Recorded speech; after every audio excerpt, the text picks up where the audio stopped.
Hello, and welcome to this week's episode of the Pickleball Crew. We are a group of pickleball fanatics based in southeast Louisiana and are passionate about all things pickleball everywhere. Our focus is to inform, acknowledge those who help build the game regionally, and promote tournaments in our area. We do our best to present this with a love of the sport, a sense of humor, and a lot of fun. So join Vicki Wynn, Ken Wynn, Jeff Fuchsia, and me, Bud Klein, in our latest episode. We are glad you are along for the ride. As always, Ken will start us off with his review and updates of local tournaments. This past weekend, the crew participated in the Pelican Park Classic pickleball tournament at the Pelican Park Pickleball Courts in Mandeville, Louisiana. We were not only players, and sadly at least one of us did not do so well, but we all served as court monitors, and Vicki and Ken assisted Erika Leherman, the tournament director, in planning the tournament.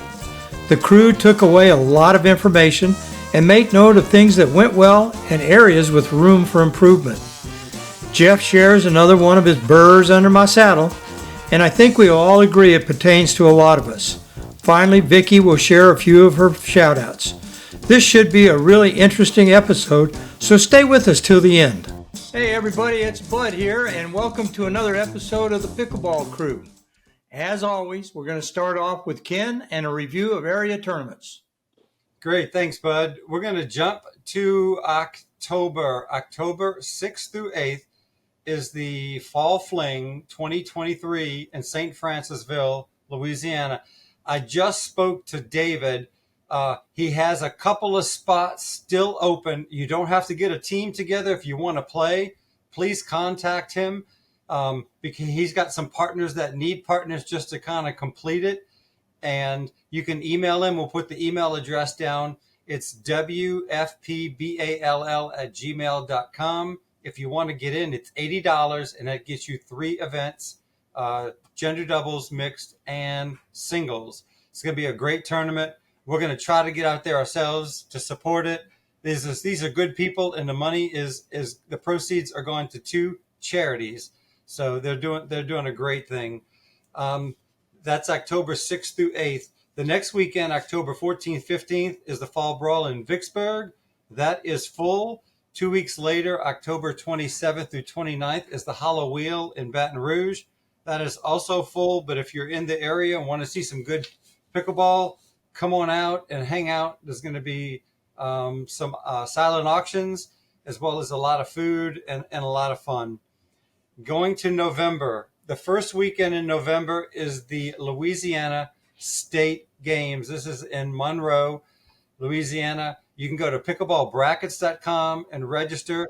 It's based on 5-year age groups, except the younger, it would be 19 plus and 35 plus. But when you get, I think, above 50, it's 5-year age groups.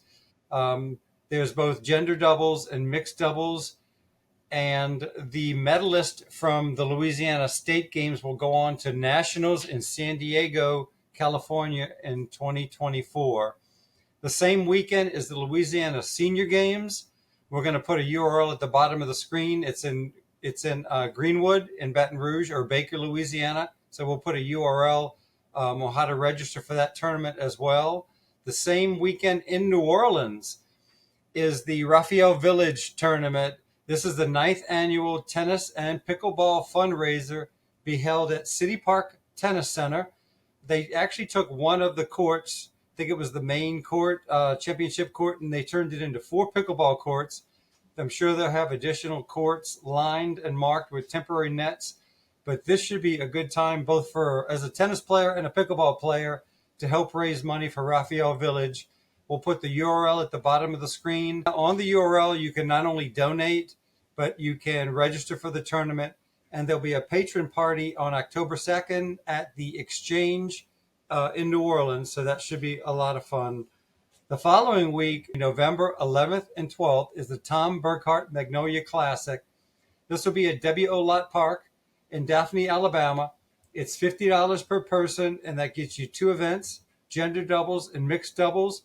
It's an MMP event, which means it's a medal match plus. So some of your semifinals and all of your finals will be refereed. Again, go to pickleballbrackets.com. There's over 50 people registered for this. I don't know what the maximum is, but I would jump on it. Tom Burkhart himself will be there. This gentleman has done so much for pickleball in Louisiana. It'd be a great time to speak with him and also see some good pickleball. November 18th. This is a fairly new tournament to us. It's called Share Your Spare. It's also in Baker, Louisiana at Greenwood. We're going to put the URL at the bottom of the screen, along with the listing on the screen as far as how to register. Looking at December 1st through 3rd is the Boys Ranch second annual Christmas Classic. This will be at Pickleball Park Gym in Slidell, Louisiana. Registration is now open. There's already over 10 people signed up, and you would go to pickleballbrackets.com. Friday night is a social and open play. Saturday is gender doubles. Sunday is mixed doubles. There's going to be a bake sale. There's going to be food available for sale. Friday night, there'll be some snacks supplied with open play. It's going to be a fun weekend just to hang out in Slidell at Pickleball Park. The following weekend, December 9th and 10th, is the second annual YMCA Pickleball Invitational. This is the Chase Rigdon Tournament.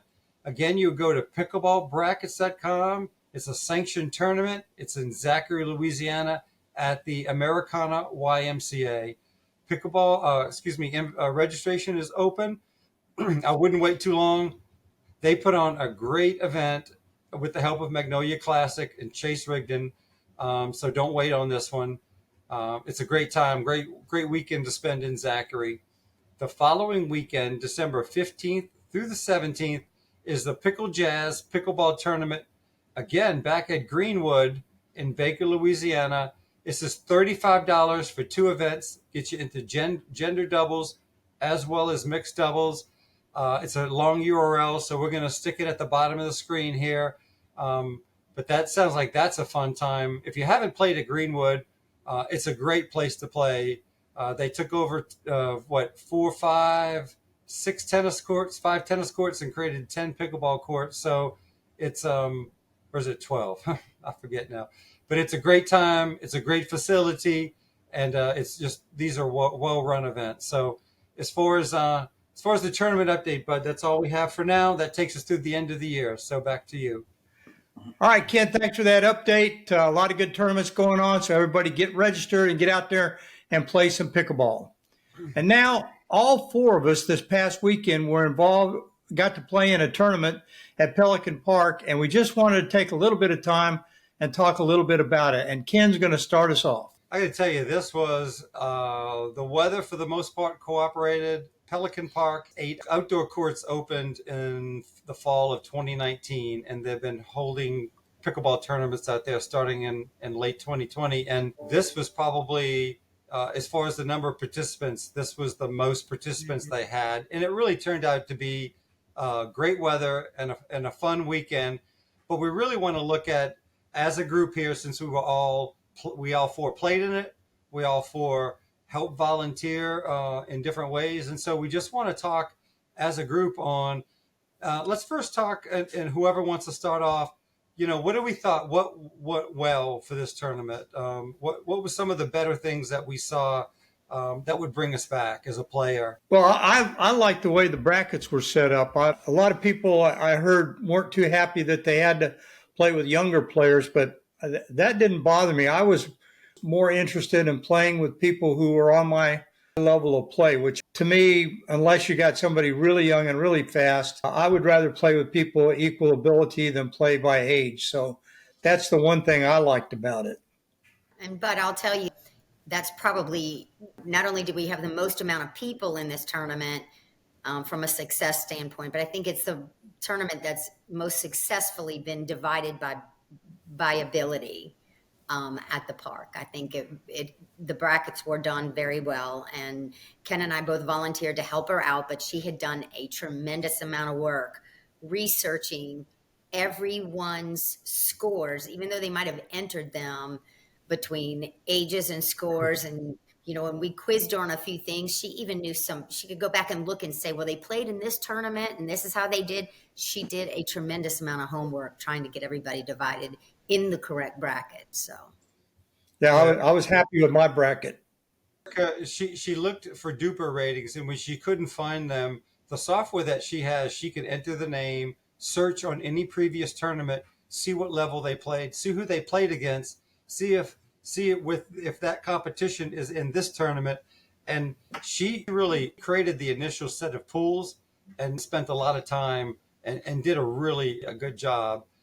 We stepped in to review them, and we spent about a good 8 hours with a couple of meetings and just looking at some online soft copy transmission, and just kind of massaged it just a little bit of people that we knew that she didn't know, that maybe their duper rating wasn't completely accurate, or she didn't have a history on, but we had either played recreational with at some of the local events or local parks. But a lot of time was spent to make sure those brackets were competitive, and we heard a lot of positives for that. So we did. That's a I good heard it point, from Bud. several people how happy they were with their competition in there. We maybe had a couple that, again, we talked about this a little earlier.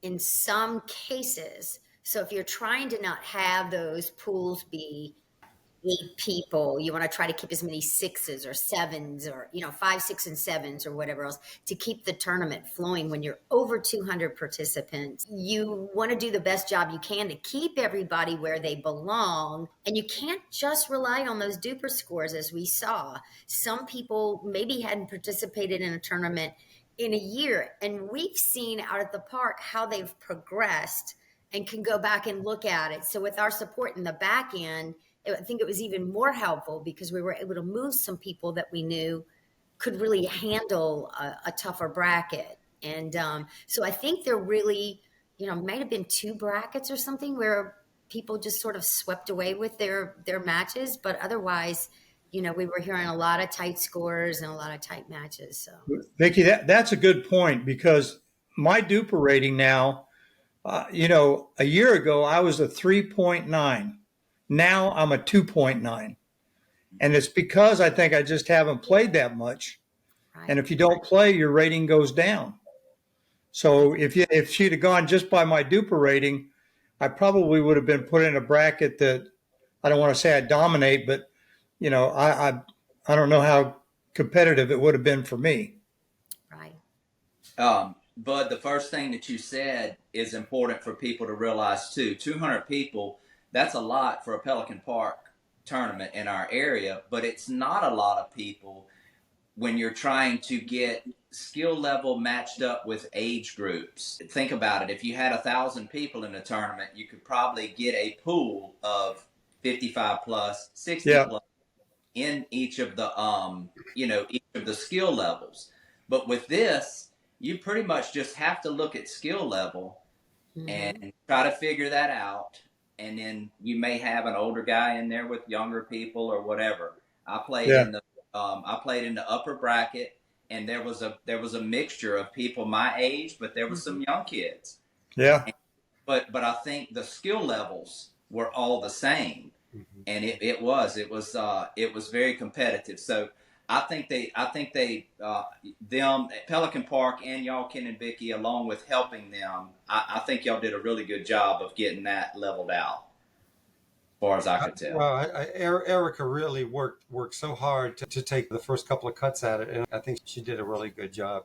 And I'll tell you, we're excited that it was somewhere around 210, maybe a little over. They pulled a lot of people off the wait list to fill out some of the brackets, expand some of the pools. So getting on the wait list, that's just the lesson. Even if the tournament's full, get on the wait list, because you never know when they're going to expand out a bracket. Yeah. I never heard anybody complain that they were in a bracket that wasn't up to their ability.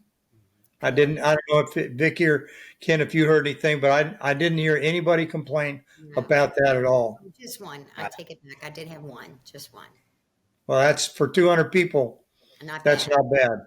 Well, and that's a good segue, Bud. I think more tournaments should have court monitors and we all volunteered to be part-time. I think Vicki was the only full-time court monitor. Although, Bud, you helped a lot. You probably were just as much as Vicki. I was part-time. Johnny Venezzi was part-time. Bruce, Janice were part-time. We had a few. Maureen was part-time. But that helped get the people on the court, help identify the away team in this case, ask them to pick side or serve, and then have the other team make their choice. Tell them you got 3 minutes, and boom, that match was underway. And you didn't have too many times did you have people kind of waiting for a court. We were even making announcements to get people onto the courts. But for the most part, people paid attention to their bracket, knew when they were up next, and we didn't have to go far to find them and get them on the court and get started. Those court monitors, that almost should be a necessity at all tournaments. And Bill Malloy is the one who told us that that's the one thing that he would recommend for any future tournaments, to have court monitors just to keep the flow going. So yeah.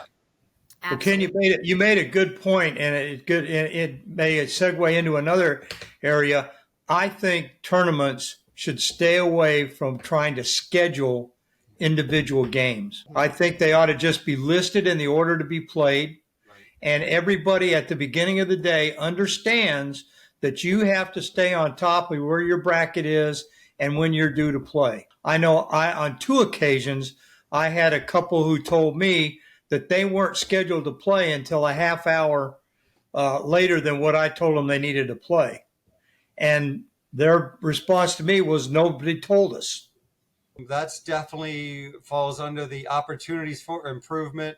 Absolutely. That may be a good planning tool for Erika and her crew, but that may be something not to be advertised out, because people look at that and say, oh, I'm going to run and get a sandwich. Yeah. I'm going to run and do this.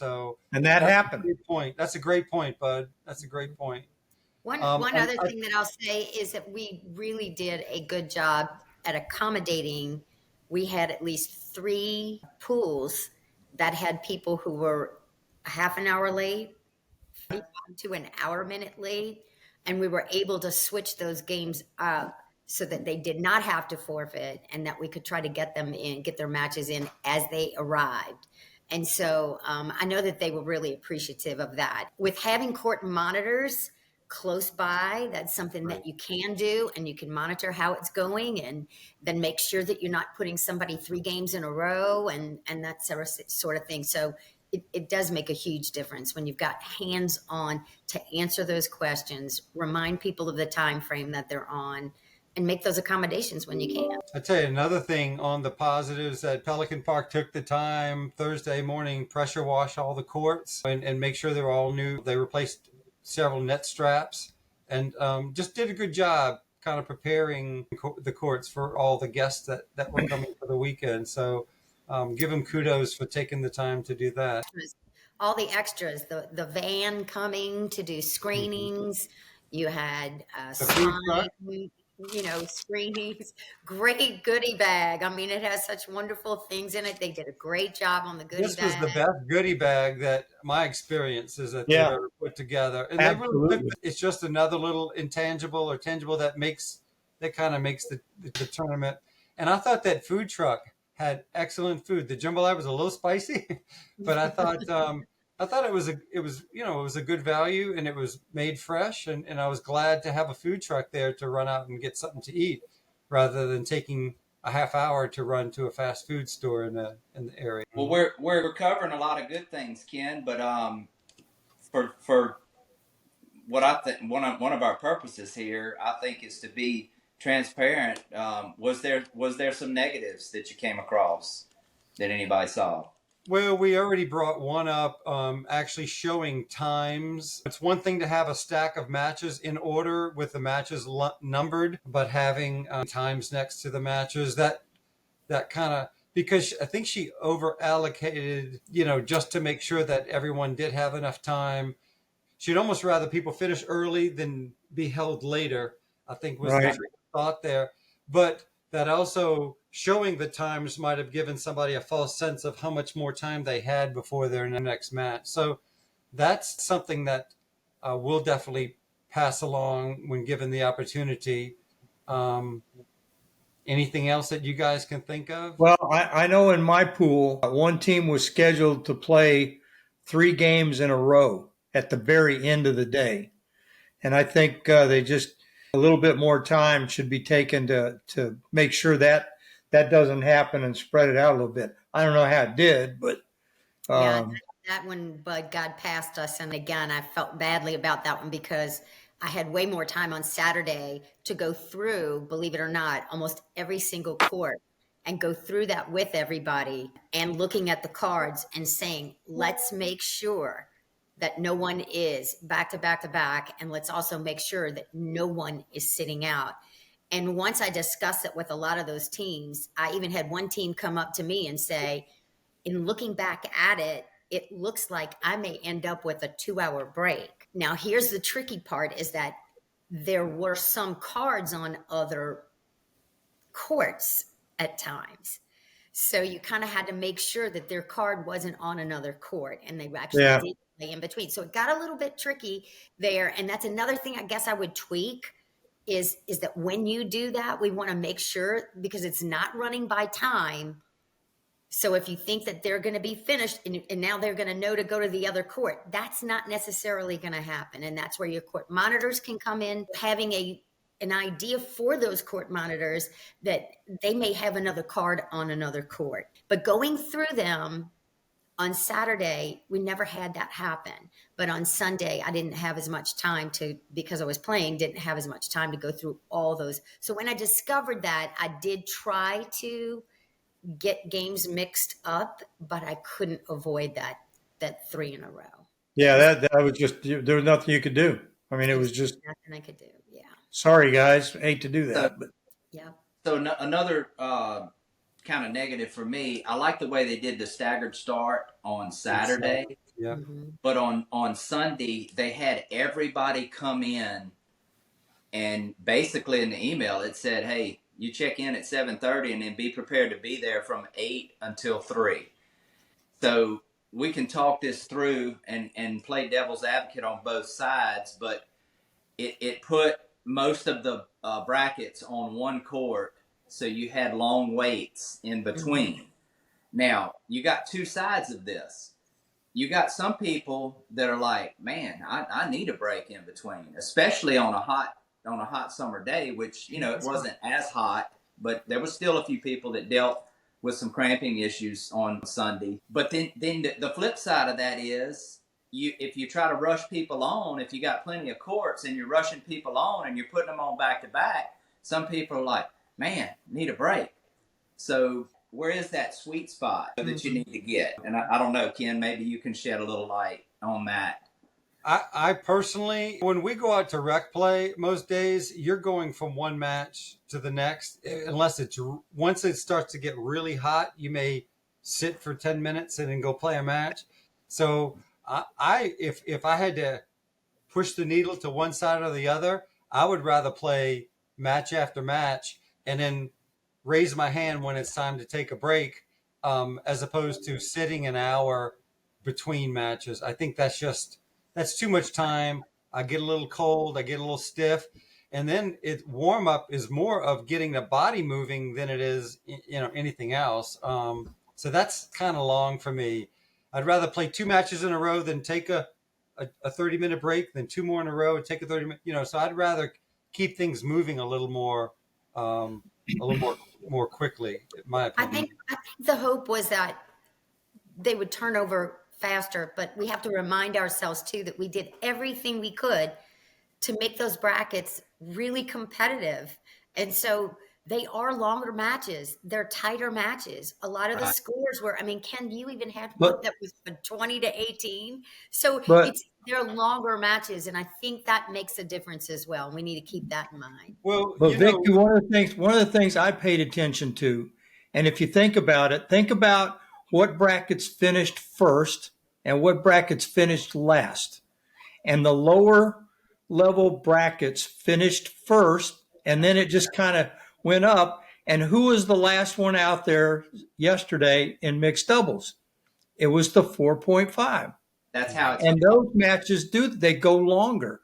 So to me, you got to take into consideration the level of the bracket and realize that their games are gonna take longer and they're gonna be tighter. Ones can sometimes be very slow. They can be very slow getting on, very slow taking their time, getting things done. The points might be slower and that sort of thing. So it's sort of a toss up, I think, and maybe it's some of those. Maybe not the first bracket, but the second and third bracket are going to move a little faster. And then as you get to the 3-0, higher end 3-0s and 3-5s, they'll move faster. It's a tricky sweet spot.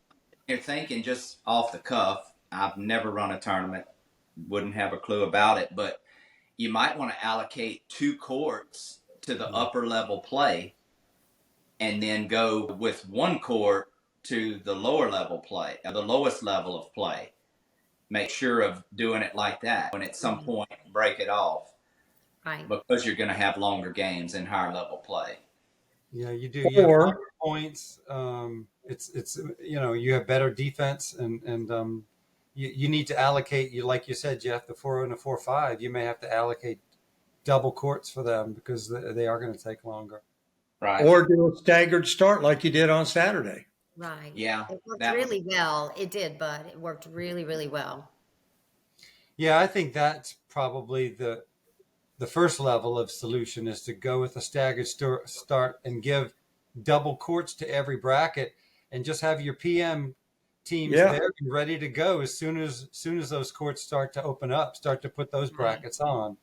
So. And here's something I think for beginner players that I'd like for them to understand as well, because I did have somebody fuss at me a little bit about their court, and you put somebody else on our court. That's why we're late now. Well, they weren't late. We were running early. If anything, on Saturday, we were running early. But when you have that staggered start like that, the players that are coming in, you may be scheduled for 12:30 start. You may be scheduled for 1 o'clock start. But if for some reason a tournament is running a little bit behind, they need to get those morning matches finished. And that has to happen.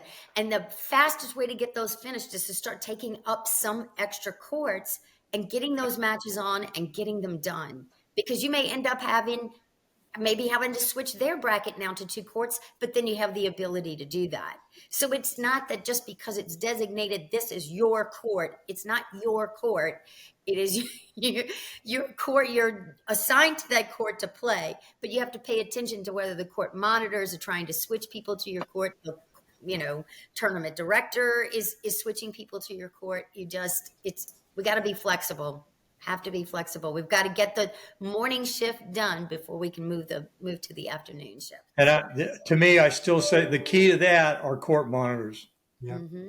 When you got court monitors and you can keep people moving and not let a court sit for 15, 20 minutes with nobody on it, that's going to speed things up considerably, and not let people take half-hour warm-ups. Right. And well, I really think the staggered start means a lot. When you sign up for Opelika, that does have 24 courts, but they draw 800 people to a tournament.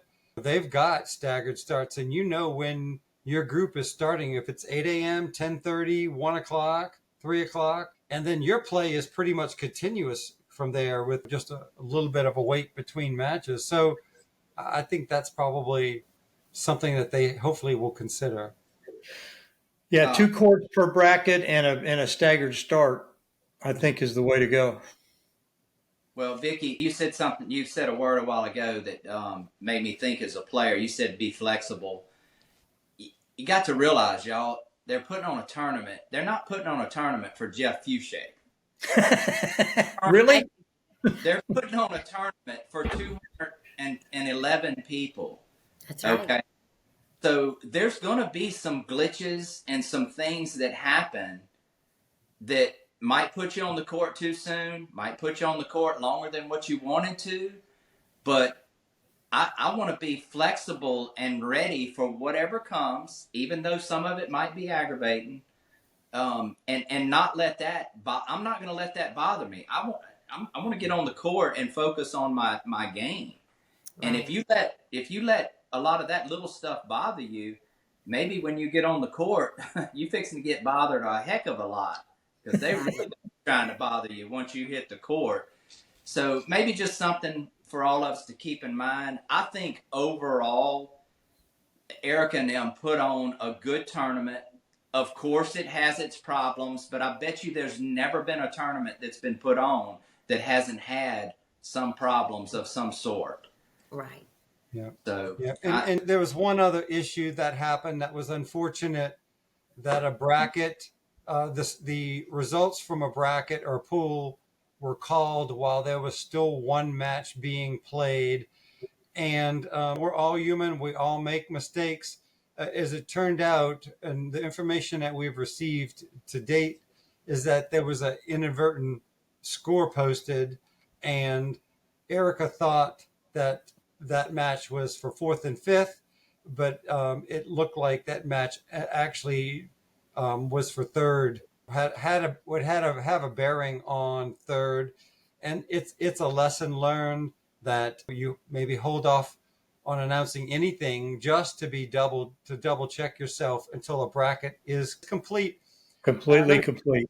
I know she felt bad, so that was unfortunate. And look, we're all human.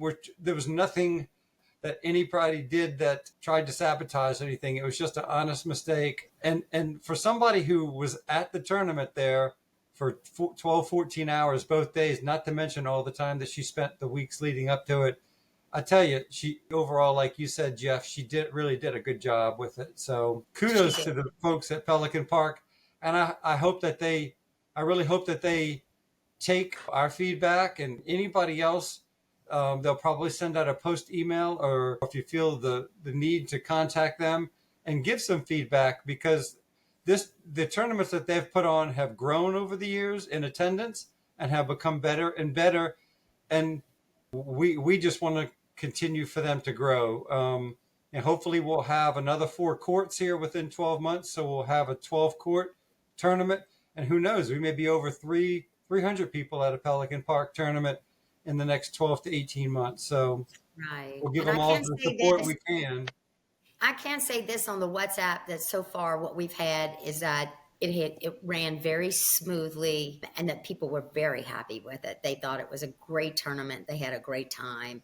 And again, if we all keep it in perspective and stay flexible and realize that this is not about perfection, things happen. You know, you mentioned the weather, Ken, but we did have a weather delay on Saturday. And I can't tell you, I mean, people pulled together and grabbed even the staff. She contacted the staff immediately. They started bringing in more squeegees, more brooms. People went to their cars and got towels. And, thank goodness the sun came right back out. It was just enough rain to mess us up. But everybody pitched in, and those courts dried up nice and quickly. And we still ended up probably 2.5 hours earlier than we should have. I do want to say one thing about that. And I think everybody who plays in tournaments should realize that when it does rain and it's time to get out there and dry off those courts, that's everybody's job. It's not just a small group of people that are willing to do it. Everybody, and especially your court, when it's on your court, you need to be out there and you need to help get that court dried off. I saw a lot of people standing around watching. I know I went to 2 courts. I think Ben worked on 3 courts. Just kind of went down the. And yeah, I agree with you, bud. This is our tournament. We're a pickleball community. Let's all work together to get this back up and running. You're either part of the problem or you're part of the solution. And hopefully that we'll all jump in and be part of the solution. So I do want to say on a positive note about the whole group. I thought the people displayed good sportsmanship. I know I saw 2 people call themselves in the kitchen. I saw several line calls that were disputed that were resolved amicably. So people, to me, and obviously at the end of the game, nobody stomped off the court because they had a bad game. Everybody displayed, I thought, good sportsmanship, with a couple of exceptions. That's a good point, bud. So as far as what we were impressed with the tournament and what we think they could improve on, any other thoughts from anybody before we kind of close that one out? More announcements, I guess, that in the afternoon. That was another thing Bud, I think you might have. That's a good point, Vicki. Yep. Is Yeah, that we when had a nice Saturday morning mattered? meeting. Sunday it didn't matter because we didn't have Yeah. that staggered start, but yeah, Saturday it's almost like you needed that. I know matches were still going on, but Yep. she could have asked everybody that was checking in to sort of go behind the table or something, but there were some things that the afternoon crew were not aware of, whereas Mhm. she had made those Well, morning announcements. Yeah, that's a good the point. the one thing she did do was she made continuous announcements. I remember a number of times her getting on the PA saying, "We're playing to 15, win by 2." So she did do that. She did make a couple of announcements that don't pay attention to the times that you're scheduled to play, be ready to play. So I think she did a good job of doing that, just continually reminding people what was going on. I think that's an important part of directing it. No I doubt. do know she had to go out one time.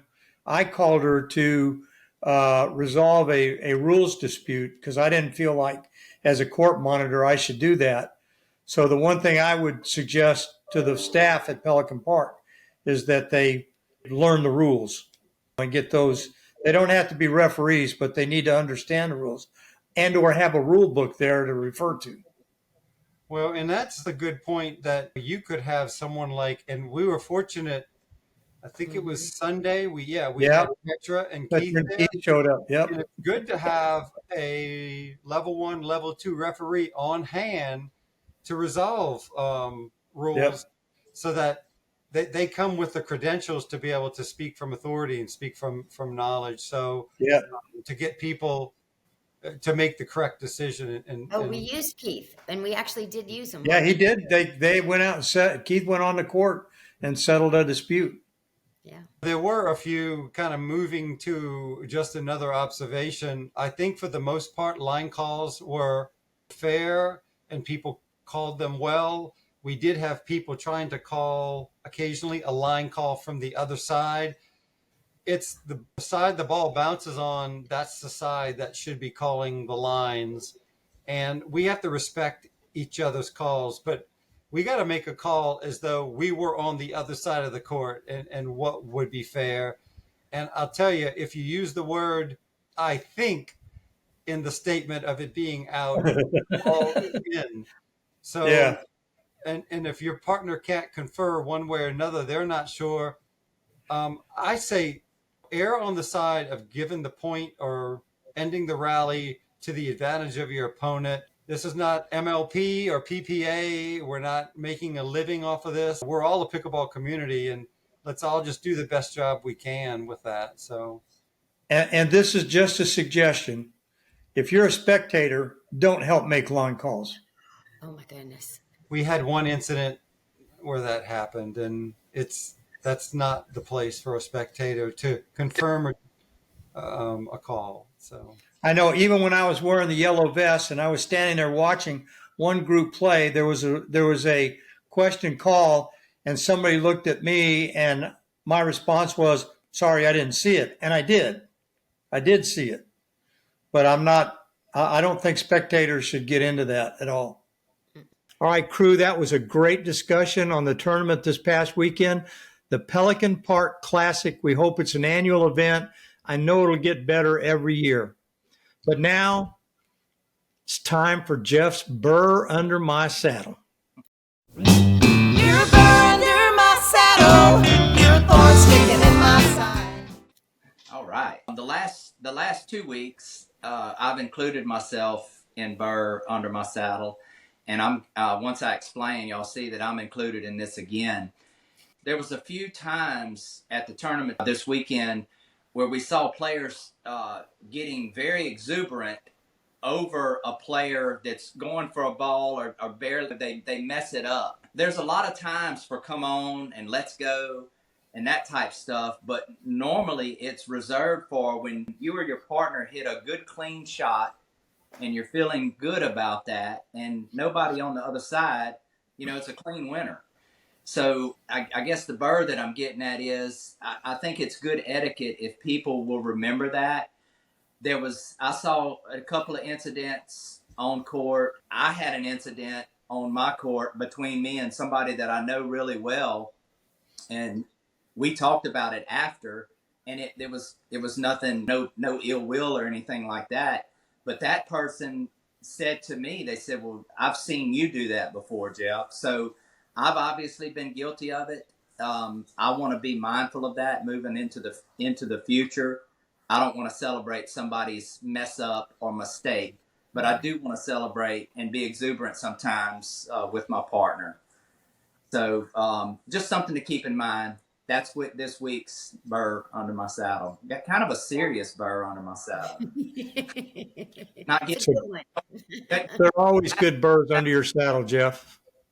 say again? There are always good burrs under your saddle. Okay, good. All right. Thanks, Jeff. Vicki, any shout outs this week? I sure do. And of course, they are tournament related, no doubt. My shout outs are first and foremost to Erika Leherman of Pelican Park, who I just think did a fabulous job. But the biggest thing is the amount of effort that she put into it. She is not even really the designated pickleball person for Pelican Park. And I think that she just went above and beyond with the amount of hours that she put in trying to help this tournament be truly successful. So big shout out to her. Another big shout out to all my court monitors. They're all volunteers. Bruce Center, Maureen LaCorn, Janice Van Preen, even Johnny Venezia stepped in and did a great job. Bud, Ken, Jeff, you guys, even Cindy Morris stepped in. Anybody that stepped in to help us out. I know we did a much better job Saturday than we did Sunday because we had fewer volunteers and most of us were all playing.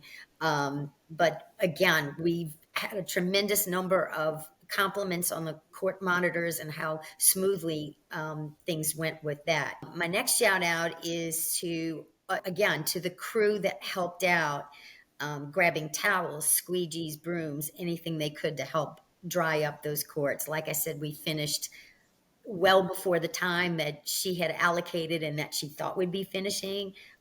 So that was really nice. Even with the rain delay, we did a great job. And I appreciate all those people who did. And my last shout out is to all those players who drove from far places to come and be with us, help make the tournament much more successful. We even had people come from Vicksburg, Mississippi. I think we had one from Texas maybe, or just to all you guys who drove in. Even some drove in for both days from the Baton Rouge area or right outside Homa. To all you guys who drove a far way, we appreciate it, and you helped make the tournament competitive and successful. So thank you. All right, Vicki, thank you for those shout outs. Anybody have anything to wrap us up? Good. Not hearing anything? We'll call it an episode. Thanks everyone for watching. Come back and see us next week. Say goodnight, everybody. Absolutely. Good night. Bye.